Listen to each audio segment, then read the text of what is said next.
वो बेटा बेटी एक समान, ये तो गवर्नमेंट भी मानती है और सभी को इस बारे में यही राय होनी चाहिए कि लड़का लड़की एक समान।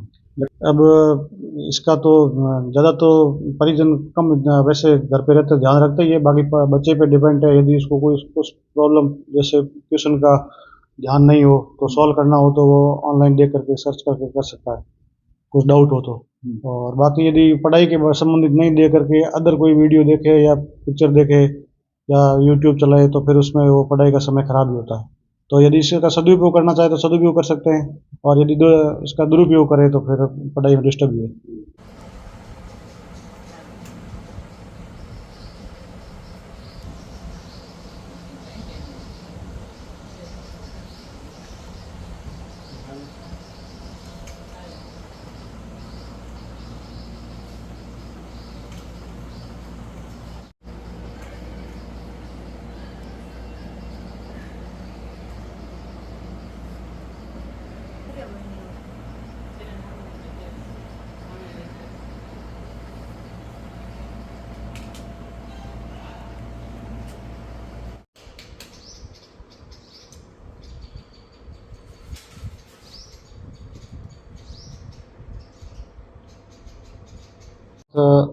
खुशी हो रही है। जिले में टॉप का तो पहले अनुमान नहीं था, और ये कह रही थी कि मेरे 95 से परसेंटेज ऊपर ही बनेंगे। फिर अभी सुबह रिजल्ट आया तो उसके बाद में घंटे भर बाद में मालूम पड़ा कि इसने बाड़मेर जिले में टॉप किया।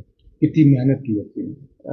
इसने पूरा फोकस स्कूल पढ़ाई के बाद में सेल्फ स्टडी पर ही था।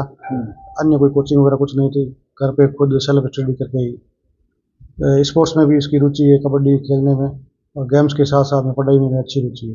तो कैसे टाइम कैसे मैनेज कर देती थी? अब स्पोर्ट्स का तो टाइम, यदि बच्चा पढ़ाई के साथ में स्पोर्ट्स में भाग ले तो उसका दिमाग और भी अच्छा विकसित होता है।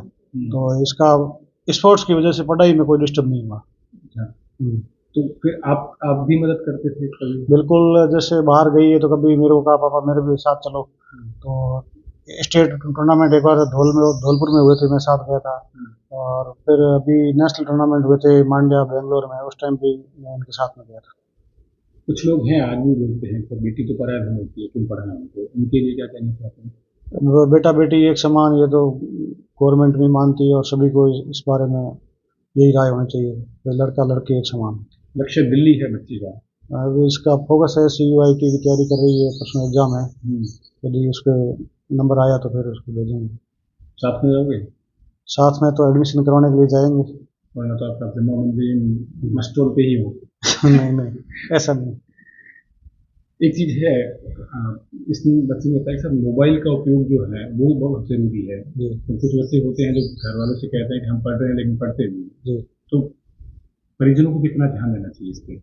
अब इसका तो ज़्यादा तो परिजन कम वैसे घर पे रहते ध्यान रखते ही है, बाकी बच्चे पे डिपेंड है। यदि उसको कोई कुछ प्रॉब्लम जैसे ट्यूशन का ध्यान नहीं हो तो सॉल्व करना हो तो वो ऑनलाइन देख करके सर्च करके कर सकता है, कुछ डाउट हो तो। और बाकी यदि पढ़ाई के संबंधित नहीं दे करके अदर कोई वीडियो देखे या पिक्चर देखे या यूट्यूब चलाए तो फिर उसमें वो पढ़ाई का समय खराब ही होता है।